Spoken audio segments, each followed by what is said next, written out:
Une onomatopée est un mot employé pour traduire un son évoquant la réalité qu'il désigne. Étymologiquement, le mot onomatopée, provenant du grec onomatopia, est composé d'onoma pour le mot et poia pour la création. Il s'agit donc littéralement d'une création de mots.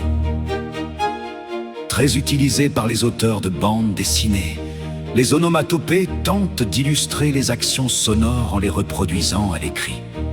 Il peut s'agir des bruits particuliers de la vie courante, telle une porte qui grince ou des cris d'animaux. Par exemple, pour imiter un éternuement, l'auteur écrit « Atchoum !» Pour caractériser le téléphone qui sonne, il écrit « Dring !» ou encore « Glou glou » pour désigner quelqu'un qui boit. Les types d'onomatopées sont multiples et diffèrent d'une langue à l'autre.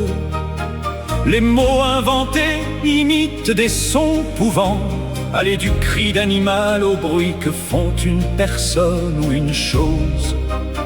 Certains de ces mots étant admis dans le dictionnaire, elles peuvent même être parfois à l'origine de verbes ou de noms communs comme le verbe blablater, dérivé de blabla, ou le verbe glouglouter, signifiant produire un glouglou. Les romans qui contiennent des onomatopées expressifs sont moins nombreux que les bandes dessinées. Nous pouvons citer Guignol Bande de Louis-Ferdinand Céline, qui propose un enchaînement de ces mots animant les premières pages du roman. Voici quelques extraits. Boum, boum, c'est le grand décombre, toute la rue qui s'effondre au bord de l'eau.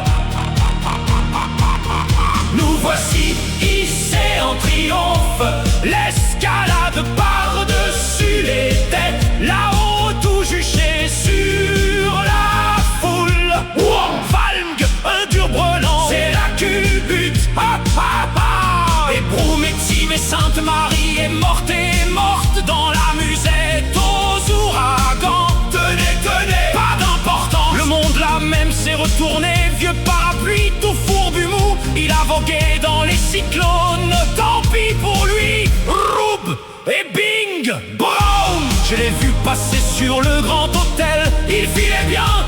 Je l'ai vu qui voguait, balançait tout là-haut, follet dans les nuages. Le pébroc et l'archipon, ils virevolaient dans la bourrasque. Ensemble, entre les avions massacreurs, purulents, giclant la mitraille. Vrap, la, rago, la, voilà le bruit à peu près que donne une vraie torpille en fusion, la plus énorme, au cœur d'un volcan noir et